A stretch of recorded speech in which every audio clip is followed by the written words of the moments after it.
Hello, everybody, and welcome back to another great edition of my Grue Rume Show. And for the Grue Rume Show today, I got a cool guest, someone that I've known for quite a while, and he's a professional wrestler. His name is Tom Brandi, and he goes by Sal Sincere and the Patriot. And if you remember Sal in WWE and Tom's been wrestling for a long time, and we're going to talk to him all about his professional wrestling career.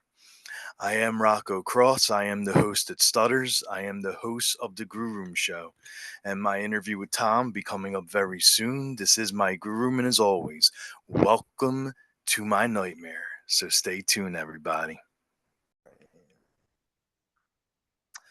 All right, buddy. Welcome to Grue, and thank you so much for coming on the show. I appreciate it. Absolutely. Awesome, bud. Awesome. So, like, the first thing I want to start asking you is, typical question is what drew you to love the great sport of wrestling, and who are some of the guys that you liked watching? Well, I mean, it goes back to obviously, as a kid, but the more guys you meet in the business didn't necessarily grow up wanting to be a wrestler. Like it bums me out when I meet guys that heard they could make a lot of money or like they were like fitness freaks or they were like, like monsters and somebody approached them and just said, why don't you get into pro wrestling? You'll make $1 million, millions of Mm, dollars. So like they kind of bummed me out. But in my case, I wanted to be a wrestler since I was 5 years old. So, my first love was actually roller derby. I used to Oh, watch on Saturday afternoons with my brother, and then that just converted over to wrestling. And all your typical names. I mean, you grew up in Philly. I grew up in Philly. So all your typical, like, Bruno San Martino was my idol, yes, definitely. hands down. And like, it's funny because back then you weren't allowed to cheer like the heels. Like that was unheard of. So for me, like as years went by and now I'm in my teens and we used to go to the Spectrum every month and go to Allentown every month, that teenager in me start loving Billy Graham. Oh, And, yeah. you can never say anything because, oh, he was a bad guy. God forbid. You know what I mean? So he, all your typical, like, you liked all the baby faces back then. Ivan Putski and, your typical Chief J Strongbow and Tony Gurria. And then it was cool as life goes on and as my career kept going, you meet these guys and you work with these guys down the road, which is Hmm. cool. Not to mention like a guy like Jimmy Snuka that was the ultimate here, a legend and, idol. And then I've either wrestled him or tag team with him like probably over 30 sometimes. Oh, Like yeah. if you told me that when I was 10 years old, I'd say you're out of your mind. But you've been in a lot of the locker rooms with me. You know what I'm saying. Definitely, definitely. And like you've been doing it wow, like you said, you grew up loving Bruno. Were you ever on a show with Bruno? Because Oh, he absolutely. Like he did shows. Yeah. we ran a show with him. We did some shows in Plymouth Meeting where we did like Hall of Fame inductions and stuff to Nice. honor some of the legends, Bundy and Beefcake and Bruno and some of those guys. And besides that, like there's some other shows, conventions with Bruno and stuff. And he always knew how much of a fan I was, and he was my idol and everything. So, it was something where I was glad to have spent a good amount of time with him before he Hmm. passed away. Oh yeah. Because you don't get that with everybody. No, no, and like not a lot of people got to see Bruno before he passed. So No, and that's I tell pretty people all the awesome. time, I said, the only guy that because of the age difference, besides like Hogan Yeah. wasn't going to do the indies. But a Yeah. guy No. that really crawled under the rock was a guy like Randy Savage. Hmm. Where like on one hand, I could see Jimmy Snuka couple times a month, 2, 3 times a month on the indies, make memories together, have a lot of history together. And I tell people, never even met Randy Savage one time. The guy, he was bitter towards the business, hated the Oh. business, quit the business, disappeared, and then died. And that was it. Yeah, I know. Then died. And that was it. So he could have given so much back to the business. And I knew a lot of people that were willing to offer him big money for conventions, turned them all down, and then died. And Oh then my it's god. it. It's over. Wow. And, and I remember actually doing a show with you with Randy's ex-girlfriend, Gorgeous George, when she managed me against your character. Oh yeah, she was always great. She's a Yeah. doll. I was glad she was around. Like there's a lot of people that like we got to meet and be around for a Mhm. little while and then never saw them ever again. So you Yeah, were happy that you were able to spend some time with them. that's And then, yeah. the power of social media to where like, even though you haven't seen somebody in a while, Mhm. you see them every day on Facebook. So that Yeah, means a it's lot. To me, true. it means a lot to where, especially the ones that aren't wrestling anymore, Yeah. you're never going to see them again, but at least you could interact with them on social media. Yeah, true, true. You're absolutely right about that. And for anyone who don't know, like where did you train at? Like who trained you with Well, there wrestling was no school? schools back then, but like the Monster Factory was the only one that was too far. So like Mhm. I got to know of a guy in my area, King Kalua. Yeah. Everybody knows him. He's been Yeah. around a long time. And he was just a friend of mine said one time to me, he says, there's some independent wrestler. He works out in Conshohocken at this gym. He says, he didn't know how much he wrestled. He didn't know much about him, like, how much, how trained he was or how advanced in the business he was. And I graduated high school and my neighbor, that I grew up with, one of my best friends, we were like going to join a gym. And in the back of my mind, there was a closer gym, but in the back of my mind, I'm saying, you know what? Let's go check out this Olympic Nautilus gym in Conshohocken. And maybe I'll cross paths with this guy. Yeah. And I didn't have, because again, I'm 18. And at that point, like, you don't have a clue what to do. Plus, I figured I was years away. I'm not going to wrestle anytime in the next 2 or 3 years. You got to train and you got to do stuff. Uh, get ready to get in the ring. And little did I know, you know, I met him. He saw how much interest and love I had. And Mhm. we were in my backyard on mattresses, grass, dirt, and mattresses, just trying to learn whatever we can learn, whether it's sunset flips, whether it's like just, like exchanging holds Yeah. and just doing anything you could possibly do in the backyard. Because again, there was no schools. And what we tried to do is go to a show early, get in the ring Okay. and try and run the ropes. I mean, now kids, what I had in my first 2 years, kids get in the first 2 months. Yeah, you're right. Yeah. And for me, I didn't get comfortable until I got hired in Memphis around 87, 88.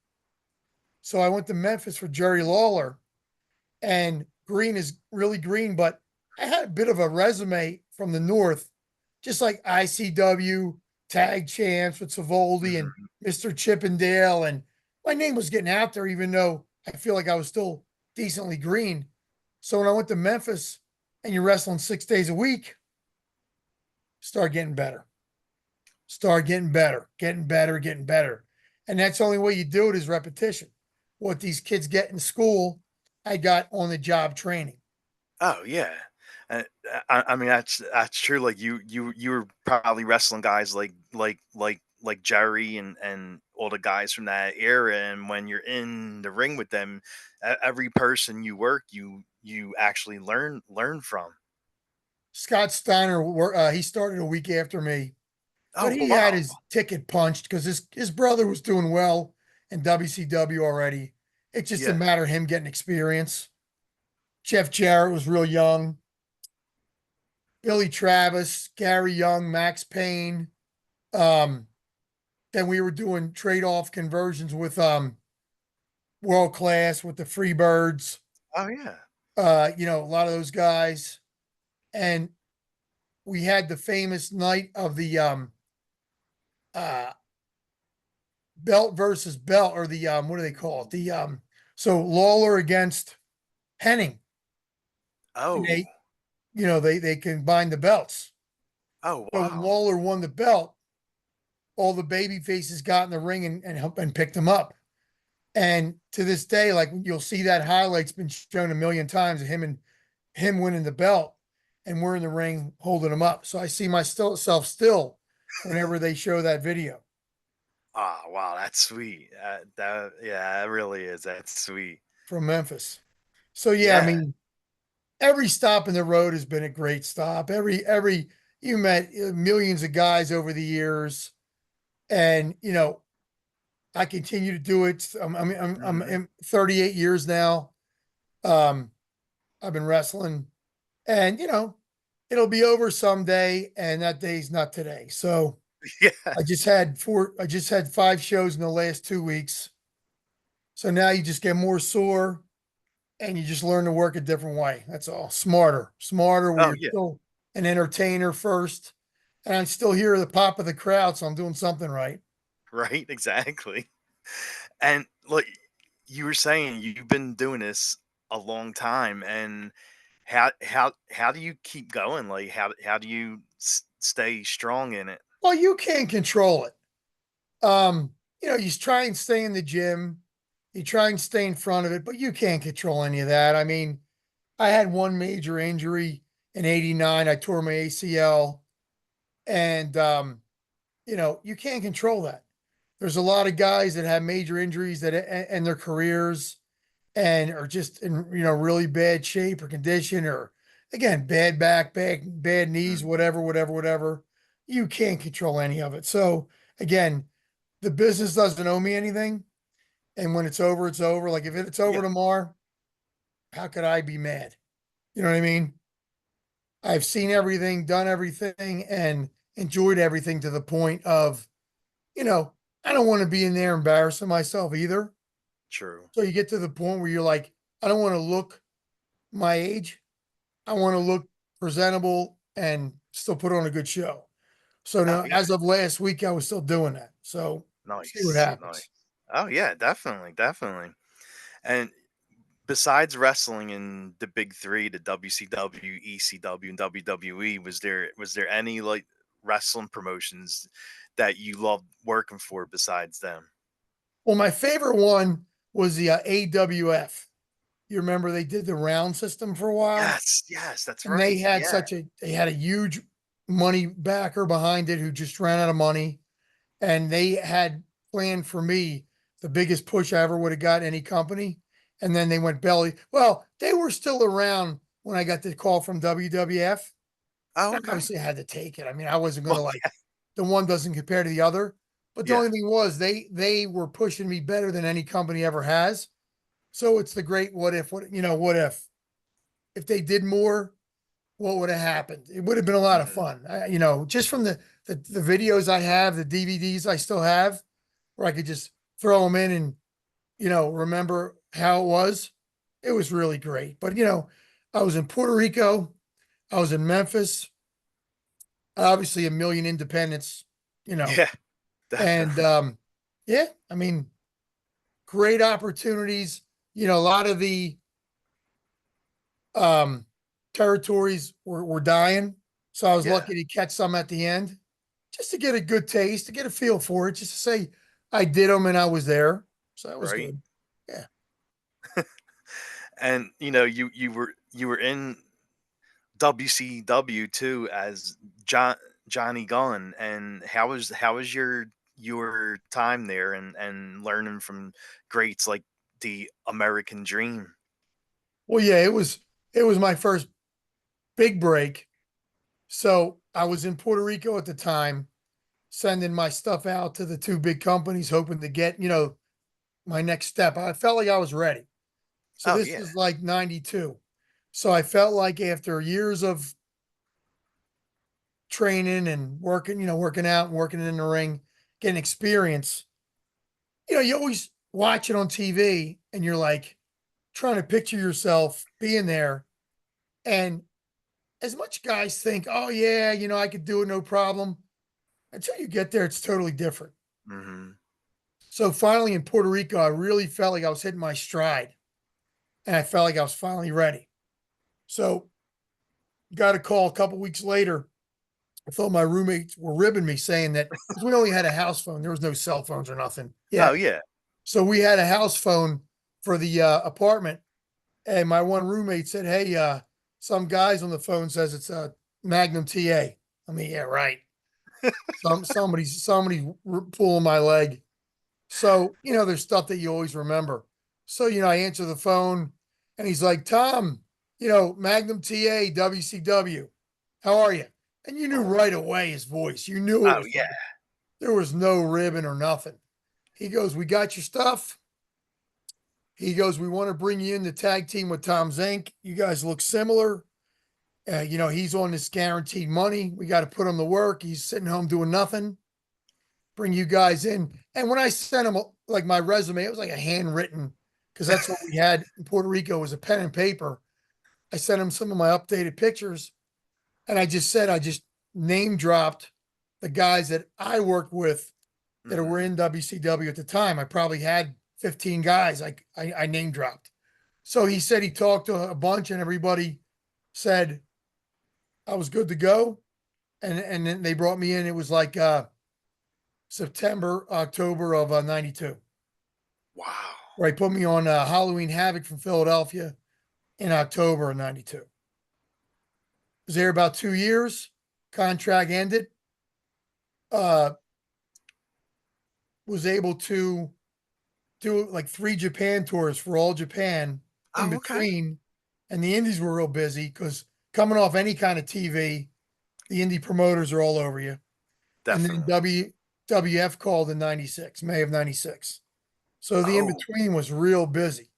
So like between 94 and 96 was like a year and a half to 2 years worth of, it was busy, busy, busy. 3 long Japan tours and a lot of indies. wow. Yeah. Okay. Who was the one from WWF that called you So and looked at your so tapes Bruce and stuff? Pritchard called. It was his department at the time. Jim, that's when like it was getting into the Attitude Era. Hmm. So JJ Dillon and Jim Ross left WCW, went to WWF. Yeah. So they were pulling. That's when the talent struggle started. So they called up. They said, "Yeah, get this guy on board." So they come up with a character. So what it was they were starting to set extra sets of house shows. Okay. So Cornette was there. He brought in a few of his guys. He brought in like the Goon, Bill Irwin. So they just came up with these gimmicks. They were all half-ass. Freddie Joe Floyd, Tracy Smothers, Alex Porto, the Pug, me, and who's the fifth? Um, me, me. Oh yeah, and Tony Anthony, the plumber. Yeah, yeah. So the 5 of us brought up to Stanford the same day, hired all at the same time. So I was the only one to outlast the contract and got a second contract because I had a cool gimmick. They didn't have any put any effort into it. It was just there as a veteran guy they could put with anybody, Hmm. which I wrestled The Undertaker on live TV on Raw. I was undefeated, went into the match. They made a big deal out of it. And I actually wrestled The Rock in his first Raw show ever. So, I Oh, mean, that's awesome. they trust you enough to put you on live TV with these guys. So, the other guys, they were there for their first contract and then they were gone. So I Yeah. was lucky enough to get a second real contract out of it. And then you go your route, and like I was paid up until like I wasn't working at the end, but like I was paid up until like 2000. Oh, wow. And Okay. then from that point, you're just like all indies. Yeah, yeah. 24 more years of indies. Damn. And did you have any say on how you wanted your character to be, Sal No, what they do Sincere? is, they do a lot of stuff that's a rib. So like me Italian, the whole deal. Yeah, yeah. Let's bring him in. Whatever they came up with the name Vince Russo. He's sincere, but he's not sincere. So I just ran with it. I had fun with it. And I wish I stayed heel because I was getting a lot of response by that time. all the house shows like with Mark Marrow and Too Cold Scorpio and all these Mm-hmm. guys. Mm-hmm. It was so much easier being a heel. And losing didn't matter because you're always getting your stuff in. Yeah. You're always pissing the people off, and it was just getting louder and louder. As soon as they turn you a baby face and you lose some matches, then you're trash. Mm-hmm. Um, so yeah, like I was just having fun with the character, do some odds and ends stuff that like think up on your own. Just try and be a little creative because they put no effort into it, any of the gimmicks. Like when I was saying about Rib, like Freddie Joe Floyd, they took the Briscoes like middle names and came up with Freddie Joe. Freddie Joe Floyd, that was their middle names. Um, Alex Porto, he was an amateur wrestler, so they give him a singlet. Big deal.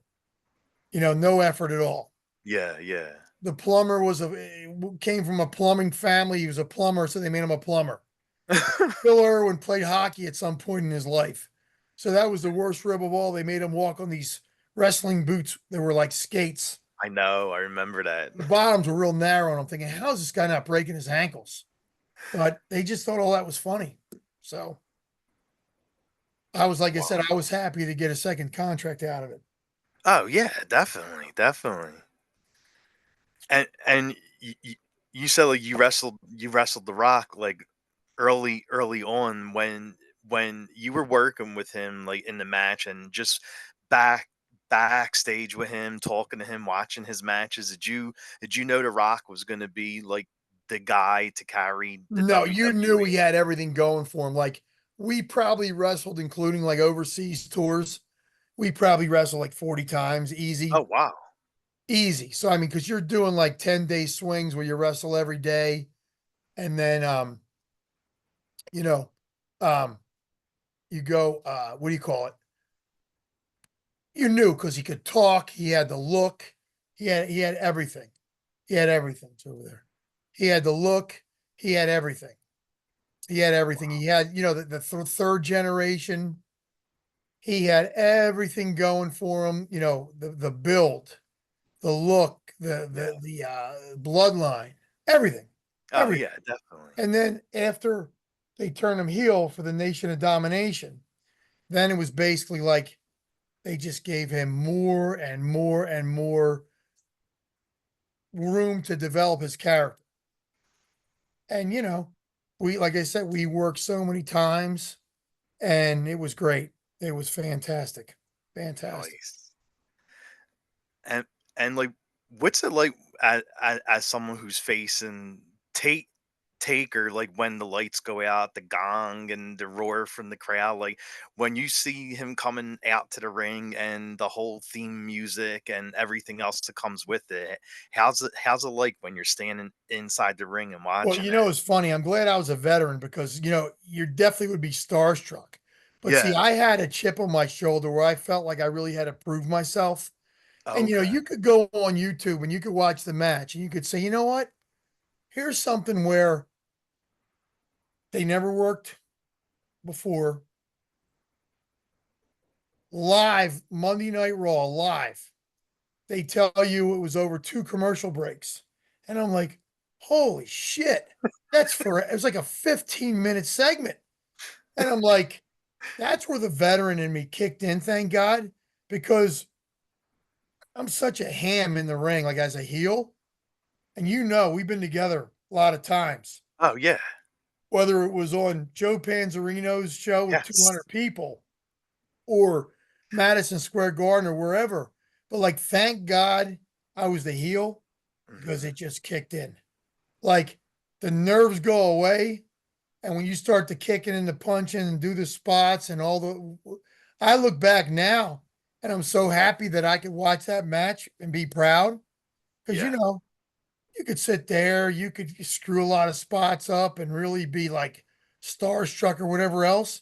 And I'm like, I was the opposite. Like I took it to him and I I know. gave it to I him. know. And I he remember. like, he like put me over huge in the back in front of Vince and everybody. Oh wow. And he just was surprised at like, again, being the veteran, it absolutely made a huge difference because nothing phased me. Like again, once we started, It's everything I've done a million times. Oh yeah, yeah. I didn't do anything fancy. I mean, it was a solid match, but my character came out. Like there was a lot of times in the match, I'm doing goofy ass shit that you're like, if you're like serious and like that serious heel or whatever, I couldn't. That's not me. Yeah, yeah. Me being goofy is my way of relaxing, Oh yeah, definitely. especially against guys like him. I mean, I had Shawn Michaels on a live, not live. Actually, no, no, no.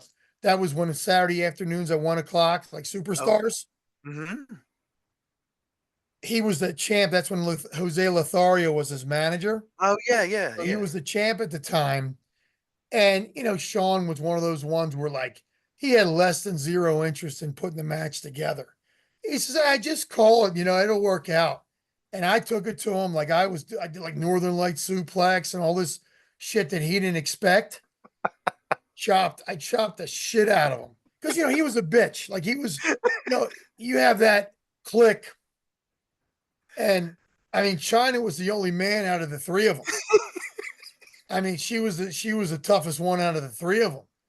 And Triple H, he was fine, but I mean, Shawn was just a bitch. Like he ain't gonna fight his way out of a paper bag.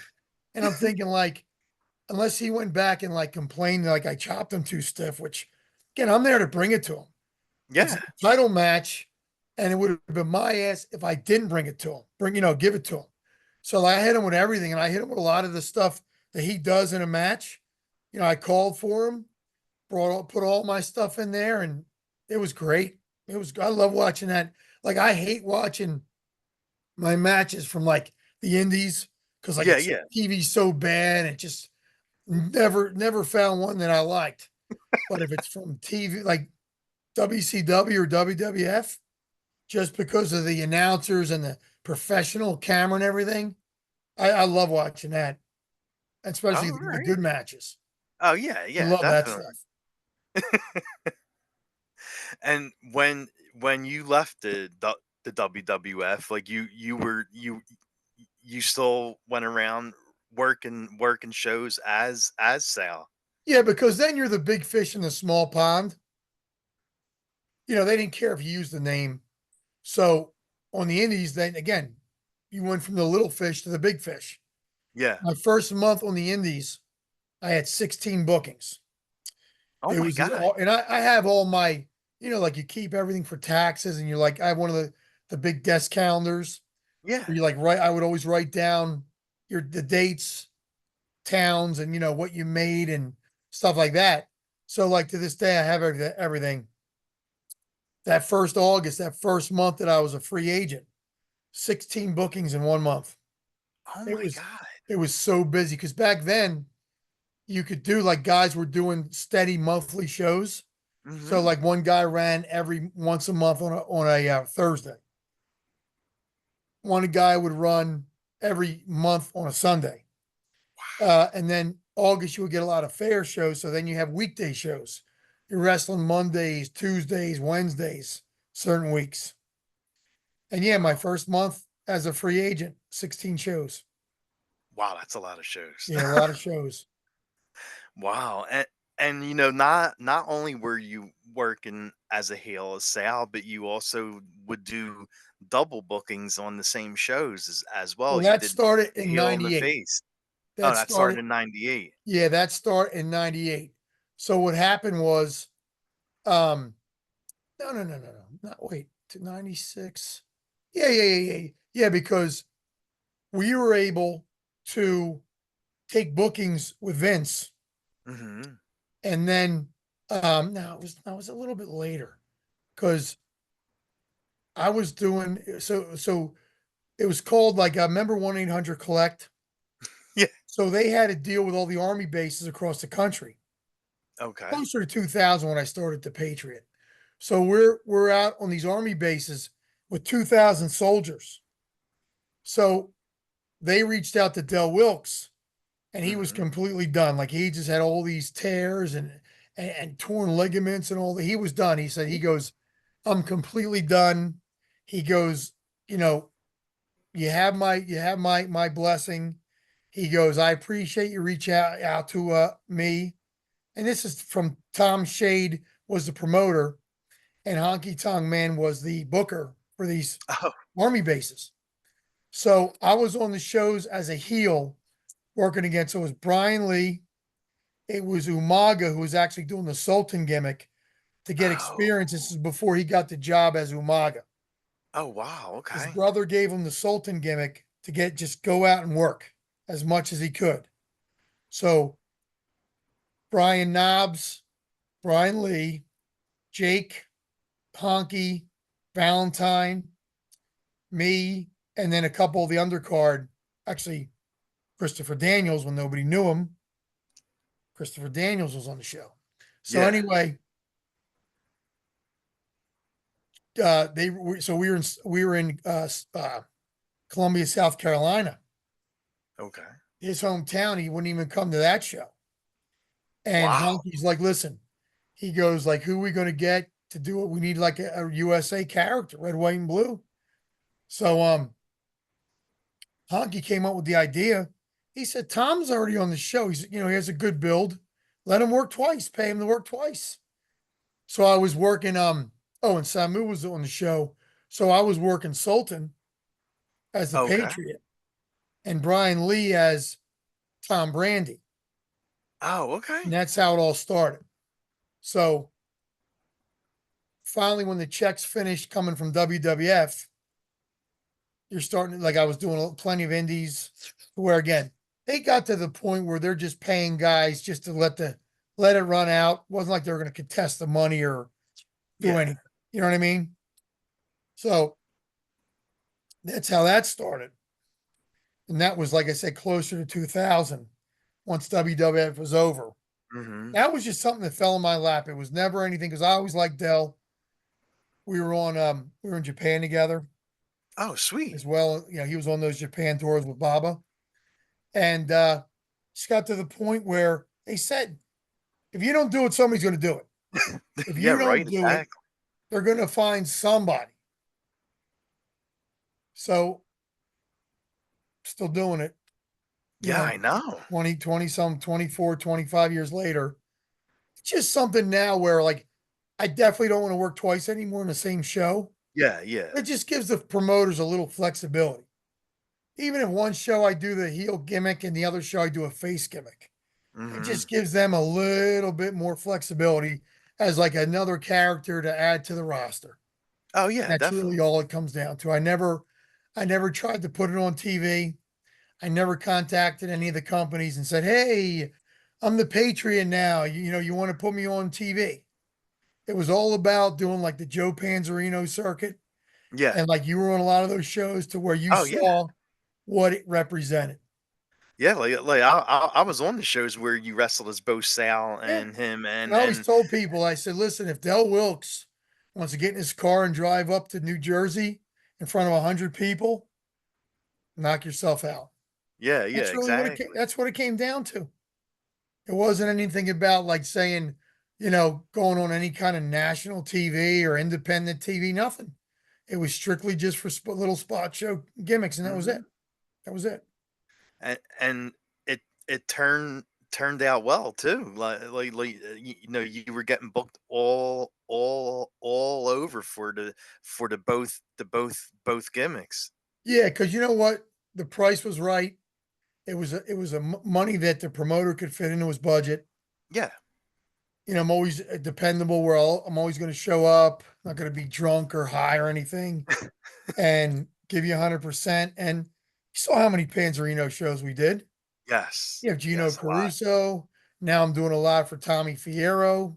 You Hmm. know, Johnny Cashmere just had a nice show I was on. Yeah. So, I'm doing a lot in Jersey right now, which is Oh, perfect for me. They're all guys that I've always been friendly with, always respected. They always took care of me. I'm good. I'm good. and I used to love those shows on the beach of Wildwood. Yeah, and you know Remember, what? I remember miss all that stuff. There was so much stuff that we those? did. We had Chris Candido and Yeah, Sonny. We had a yeah. lot of Joe's like good regulars. You know what I mean? Mhm. We'd see on a weekly basis, and it was so much fun. like those weekday summer shows. You couldn't have enough fun. Couldn't have enough I fun. know, exactly. Exactly. Yeah, those beach shows were so much fun. So yeah, I mean, anything time we could do, there's so much stuff that's changed obviously over the years, and Yeah. you're limited to what you can do now. Yeah. So you welcome a nice Tommy Fierro show, Gino Caruso, Johnny Cashmere show, Of because it's a good course. locker room. Never have to worry about your money. They're not asking you to go crazy. Have a nice, respectable match Mhm. and try and build up what you got going. Try and build the towns. Work with I enjoy the guys because now, I'm working, guys in their 20s and they're right there and, never have a problem. Never. Good, good. And, like, what do you think, like, of right now, the big war. I mean, it's not even a war, but it's the fans are making it into a war with AEW and WWE, and AEW's getting, like, so much hate from the fans. And why do you think, like, a lot of fans and people like Eric Bischoff and Jim Cornette are, like, always shitting on A A AEW? Well, I really don't follow it, but even when you don't follow it, you follow it. So like Yeah. I'll see stuff on Facebook. I'll see stuff that, you just in the locker room guys could talk about it. Oh, yeah. It's just AEW, I'm hearing a lot where they're really sounds like they're putting their guys through a lot of danger. Just seems Mhm. like they're very high risk matches and dangerous stuff that they're doing. And, again, they're gonna wish when they're my age, they're gonna wish they never did it. Like Yeah, what I all know, these you're right. ECW guys were doing, and now they're older now, and a lot of them are dead. Mhm. And again, everybody's fearless in their 20s, but guess what? 30 comes after 20, then 40, then 50, Yep. then 60, and you ain't phone stops ringing and nobody's calling the bookie for anything, and you're walking around like you're crippled. Yeah, I know, you're So, right. like again, I don't really know about the fans. They definitely taken ownership, like the way when ECW was getting popular. It's Yeah. like this is our company. Oh, yeah, We, definitely, we definitely. are the underdog here. We're going to stick with them through thick and thin. AEW is obviously on a bigger scale, but I feel like it's anybody against Vince. You know what I mean? You're right. Like whether it's NWA, Impact, or whatever, it's like again, this is my company. This is Yeah. the company I'm gonna follow and I'm gonna support against big old bad WWE. You know what I Oh, mean? no, yeah, yeah. That's part of it. That's part of it. You know what I True, you're mean? right. And you have stuff to where the drama with like CM Punk, he quits Vince, and then he goes, takes a long break, and then he comes there, puts him back on the map, and then he leaves, and Cody Rhodes leaves, and the one place, the grass is supposed to be greener and it's not. Yes. There's always something, but again, I don't follow it to know enough about like their ratings. Yeah, yeah, yeah. They're making money. All I know is you got to always remember in the back of your mind, it's a write off for these owners. Like when Ted Turner bought WCW before I went there, and while I was there, Mhm. our office was one CNN Center in Atlanta. All the stuff that Ted Turner owned, like the Braves and all the other teams, and everything he owned, WCW was a big write off for him. Oh, of course. AEW is a big write off for Tony Khan. Yeah, They own yeah. the Jaguars. They own a ton of other stuff, I'm sure. Oh, yeah, So, definitely. so if you could have a popular company, who the hell knows what the numbers look like, the financials? A lot of guys are paid and a lot of guys aren't. A lot of guys are doing like they do that AEW. I don't know if they're even still doing it, but like dark.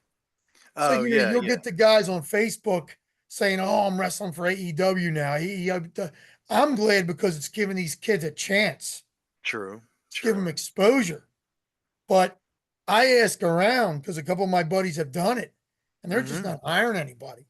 Like I have some buddies that were really good, and they've done that dark and did it again and again, and they're just not getting a contract. Oh. and they're not getting hired and they don't know what else to do. Oh, wow. So that's part of it too. No, yeah, yeah, exactly. You can't hire everybody. I mean, AEW, but then you have NWA and TNA, Yeah. not making no money. Yeah. I mean, they're not doing any shows to bring in any money. It's like Yeah. that Billy Corgan big write off. Oh, yeah. The TNA, whoever the hell owns, I said to a guy about a year ago, they were doing TV at the Philadelphia, ECW arena. Mhm. And my one buddy that was in WCW as a photographer works there now. Oh, And he okay. says, "Oh, let me leave some tickets. Bring the kids down. Come down. Love to see you. Hang out." I said, and I was dead honest. I wasn't kidding. I said, "Dude, I didn't even know you were still in business. I swear to God, I wasn't even ribbing them." I said, "That's the one company I have no clue when the hell they're on TV. Yeah. I know where I could True. find NWA if I want to watch them. AEW's all over. You have no problem Oh, yeah. finding them." I said, "If you told me right now, you'll give me $1 million to find out when TNA's on TV, our local TV." Yeah. I'd say, "I guess I'm not going to make $1 million because I have no clue what station or whenever the hell they're on." Yeah, I know, right? And again, what I love about it is giving guys a chance, an opportunity, whether it's Mhm. NXT, TNA, anywhere. Like these companies that weren't around a bunch of years ago to where it was developmental program was very hard for had all this young talent when there was nowhere to go. Oh, yeah. And So and, like, when you aren't wrestling, like, what do you like doing during your free time? just hanging out, busy with the family stuff, the kids' Mhm. sports, regular work, um, bunch of hobbies. Like you can see behind me, like my sports room. I don't use the term man cave. I hate that term. I've worked over 40 some years Yeah. making good money to develop a museum. And it's a museum. Like it's all different sports. I mean, I Oh. could do all wrestling if I wanted, but I don't. So like it's mostly like, Philly themed, most of it. Yeah, And yeah, all the yeah. stuff that I either grew up with or like what's going on now. And just my wrestling wall alone is incredible. Just Oh, because all that's the awesome. years and all I put into it. Just stuff I was able to uh be part of. Whether it was like stuff with The Rock, Mhm. Undertaker, WCW, just stuff that you pick up along the way. Again, I could do the whole house in wrestling if I wanted to, and I definitely don't want to. Right? But it's all me. This is who I am. Oh, yeah. Like I said, all the memorabilia and just staying on top of sports and just casual wrestling fan. Like I don't even say I'm a fan. I Mhm. follow it because you can't help not follow it. You know what I True. mean? Just knowing, just random, just the headlines, news. Oh, yeah, There's yeah. so many guys I have no clue who they are. It's all right. That's not wrong with that. And and I know you love sports. What are the sports you love watching? Do you love Well, watching no, all of it, just the or three. No, just baseball, football, and basketball. Oh, Just, okay. just those three. I don't get involved in hockey or tennis or golf or anything. But just the main three, and they keep me busy. They keep me Nice. busy because, like I said, the wrestling's always going to be part of me. Never take it out of your. You never. It's in your blood. Yeah, I'd definitely. rather watch, old WCW or like, from the Ric Flair years, Mhm, Saturday mhm. night's main event type stuff. That stuff never gets old. Oh, no, it's great. It's great. I love it. Old promos of Bruno and Billy Graham and Dusty Rhodes and Billy Graham. And it's all the Yes. stuff that made me who I am. All the stuff that, can never get enough of. Yes. And what about music? What kind of songs are on your playlist? It's fun. What I like about music is old. I can go from, rock and roll that I grew up with to freestyle because I worked in a nightclub for years. Okay. So like the DJs would make me and some of my buddies, we bounced DJ mixes, and I have all that stuff. So I mean, I could go from listening to like who knows, from like Poison, Guns N' Roses to Van Halen to Kiss to Journey to Hootie and the Blowfish. To like Nice. Yeah. freestyle to disco to anything, whatever mood you're in. Yeah. But then I never got into country or like jazz or anything. But I mean, what I like is again, we were on the road this weekend and I was bouncing around. You have all that Spotify and all that stuff. So I mean, Hmm. you can put all kind of stuff, but that's the fun, the variety. The Oh yeah, variety of is course. the fun part. You could roll up something that's from the 70s and not too much modern stuff. There's not nobody really gets me excited modern wise. Oh, all right. Yeah, nothing really modern, nothing too modern. But I mean, no shortage of great 80s between the hair bands and the regular rock and roll Definitely. bands. Definitely. That was the greatest era by Oh far. my God, I love There's it. I no love it. shortage of legendary. What's good about it is, especially when they still tour, Yeah. you're getting your money's worth. If you go to Foreigner or Cheap Trick or Journey Yes. or Kiss or any of those, you're going to know 20 songs. Oh, yeah. You're going to know now. I'm thinking, how do these current bands tour when they're all one hit wonders? I The know, old, right? the I old know. school Boston and Kansas and Motley Crue and Guns N' Hmm. Roses and the hair bands, they just killed it. And Hit, hit after hit. hit after hit. We funny, we were in Memphis. Uh Raven, Scotty the Yeah. Body, he got me in. He's the one who got me in because we were friends up here. And he was the one to just kind of walk on in Memphis with, Lawler's territory back in like 87, 88. And he said, he goes, let me get established. Send me your stuff. Cause at the time we were the ICW, Savoldi tag team champs. Oh, all right. So he looked at me like at the time, you're like, oh, those guys are on another level. They're champs, they're champs on the indies. So like I sent him like a promotional package, gave it to Lawler. Lawler called me. So while one of our when we would have nights off down there, one of the security guards for wrestling also did security for concerts. So we were in the pit. It was me, Scotty, and Max Payne. Oh We were yeah, in the yeah. Max pit Payne from doing security. WCW. Yeah, we were doing security for so Poison that's when they just became popular, like back in Yeah. this is back in like 88 when their debut and they were on fire. They opened for David Lee Roth and he was horrible. Oh. He was great in Van Halen, but like when he was by himself, I don't know if he was stoned, I don't know if he was drunk. He was like talking through songs. Oh no, that's It horrible. wasn't like what you were used to. You were trying to sing along from what you're used to hearing on the radio, Yeah. and it wasn't that. It was real disappointing, but Poison Ooh. killed it. They absolutely killed it. So that was fun. Poison's great to see live. Like I recently saw them live, and Brad Michael's Yeah, voice he's is still phenomenal. like, oh my God, the like go and see Poison now. I know. They're amazing still. I It's know it. crazy. I agree. Now, let me ask you a question. Yeah. Are you involved in the indies at any promotions or anything local? I wasn't for uh, a couple years, but I just talked with Johnny Cashmere, and I'm gonna start doing stuff with him Good, again. Not wrestling though, but as managing, like coming out to the ring with different good. heels and stuff. So Yeah, yeah, yeah, we had I'm fun. I gonna be. worked for him 2 weeks ago. He has Hmm. a really good locker room. And Johnny's just an upfront guy. He's a He normal, is.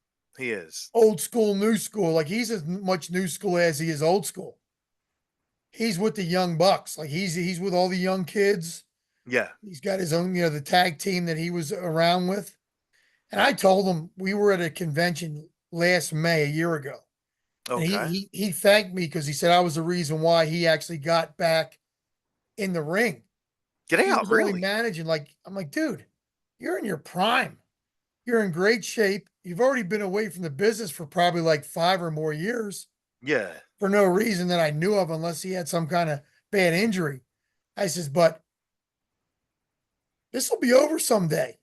Yeah, I said, true. you're young enough to still do it. And then it sunk in. And then he told me, like, I saw him again, like maybe 8 months later. And he goes, because of me, it sunk in and he got back into it. Got back Oh, in the ring wow. and training and being part of the tag team and doing other stuff. Yeah, I mean, he And he's looks always in great absolutely shape. great now. He's all ripped and No, everything. he's always in great shape. Always. Yeah, yeah, He's an asset to the business, whether it's in the ring or as a promoter. definitely, definitely, yeah. And there's a Jersey show. Even if I go there 2 times a year, I'm good. That's enough for me because I'm in his thoughts to where I don't want to be part of. I don't want to be on every show because Well, then it yeah, gets stale. yeah, true, Bring true. me in as like a surprise every once or twice a year, and I'm good. I'm good. We Oh, had so yeah, much fun on that. It was like a 6-man tag, and we were pulling out so much. It was fun. It was great. Because like what I bring is like I put me with the young guys. I'll bring out some of the fun stuff like you and I did and it with yes. Joe because that shit never gets old. Oh, no, It's that old that as that was new, that was fun. and these guys don't know how to incorporate it in a match. Mhm, mhm. I let them do all the high flying, and when I incorporate some of the other fun stuff, like the combination, like the tag team spots, stuff that like you would see in like say like the Rock and Roll Express, Midnight Yes, Express, yes. any of those, even Arn and Tully, the famous tag teams, to where like you'd watch their matches even now, and you're like, you know what? You see like a sequence or a spot, and you say, I like that. I'm going to use it. And you know what? It works today like it worked 20 some years Oh, ago. I know. Timing, and when you put that in a match at the right spot, it's money. It's money Oh, every definitely. time. That I mean, I remember those shows with Dapper and everything, and every time they told me I was working you, I was always happy. Well, you know what it was back then, if you remember. Some guys might have given you a hard time because you weren't like so-called trained or Yeah, yeah. like come. I always knew like there were certain indie guys that could have been bullies, and I don't want to mention names, but Oh, no, if you yeah. think enough, you'll think of the names. Yeah, no, I And I know. said, I said, look, the kids always treated me with respect. I'm not going to shit on them. I'm not going to rough him up. I'm not going to bully him. I Mhm. said, if he screws up in a match, it's only because he doesn't know. Yeah. He wasn't trained properly or had enough training. But I'm not. It was never me. I was never that guy that's going to beat somebody up because of their inexperience or if they screwed something up in a match. With you, we put stuff together that I knew you could do and you were comfortable Mhm. with, Yeah. and it worked every time. Oh, it definitely did. It was Every it was time. it was fun. It was a lot of fun, and And you didn't and have then, other like I guys said, who were when going we to had do that. Gorgeous George was even involved too in a Yeah. couple of them, and Yeah. And you weren't going to mhm. have guys who were going to do that. No. They were going to try and bully you because, you weren't trained. Yeah. And that was unfortunate, but it's like you always had a good attitude. You meant well. You didn't come in with an attitude Yeah, yeah, because that exactly. is always going to lead to something bad. Is when Mhm. you have a know-it-all that thinks, God forbid if he has a belt. Oh, forget it. I know. He's a champ on the indies and he's like within his first year in the business. Forget it. You I can't know. even fit through the front door with that head. But you were always respectful. I mean, it was one of those things where like you knew your place, Mhm. you knew what you brought or didn't bring to the table, Yeah. and we made it work. That's all. Yeah, Made it work. definitely. If the Yeah, promoter thanks. wanted me in Thank there you with for that you, too. right? If the promoter wanted me in there with you for a reason, we were going to make it work. That's all. Definitely. It makes it easier for me too, you know, because if you were inexperienced, I didn't want you trying stuff and either hurting yourself or hurting Well, me yeah. or making it look bad in the match because Yeah. that reflects back on me too. Mhm. So it's all the facts. It's the facts. Oh, no, yeah, definitely, and like I said, thank you for always, like, every match that we had, you always took care of me well, and Thank you for that. Nah, and you know what? It's all being a professional, Mhm. and because it can lead to bad things, and people start bashing each other and talking bad and being negative, and there's you get nothing out of that. It Yeah, serves no you're right. purpose. Serves no, that's when you put your big boy pants on and you look at the big picture. And again, you might not do that if you're 21 years old. Yeah, yeah. But if you're 31 or 41, you're like, you know what? You learn from your mistakes or just learn from being young and inexperienced. So we're all in that position now.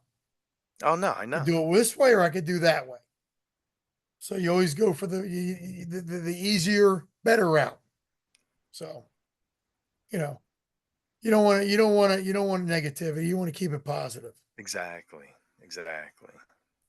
Well, I don't wanna keep you long. I know I already have had you on here an hour. I don't wanna go over an Time hour flies when you and talk about wrestling. It and really does. so Time flies. exactly.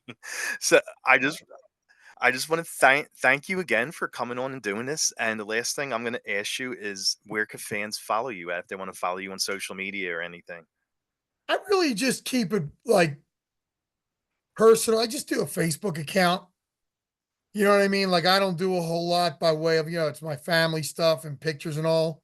So like if I were to do like any kind of show promotion or whatever, I'll be on the wrestling pages. I'll be on like, you know what I mean? Like anywhere you would see it, the other guys are going to see it, like all the same pages that you'll go on if Yeah. we're trying to promote an event or whatever.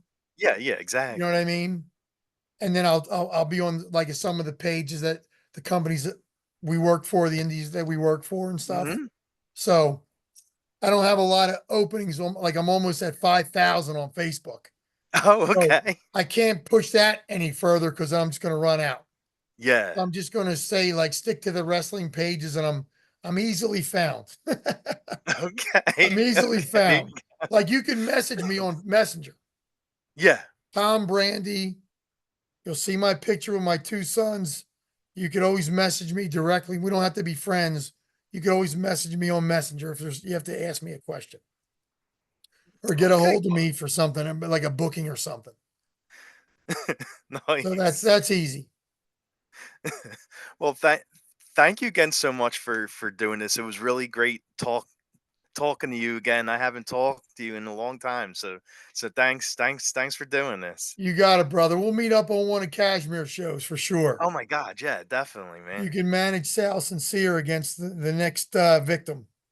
Okay, 100% down. Yes. The next victim, brother. We'll do it together. Okay. Tell some of the All guys I right. said hi, whoever you're in contact with. Tell some of the Yeah, guys no. I said hello. Okay, okay, I definitely will, buddy. Thank you, man. A lot of guys I haven't seen in a while. So if you run into anybody, tell them hello. Okay. Oh, well, yeah, yeah. Thanks so much, man, for coming on. Like I said, it's great seeing you again. You got it, brother. You too. If you need anything, you know where you can get a hold of me. Definitely, yes. All right. Well, have a great night. Have a fun Take night. care. We'll be in You touch. too. See you, Definitely. brother. Take Bye. care. See you.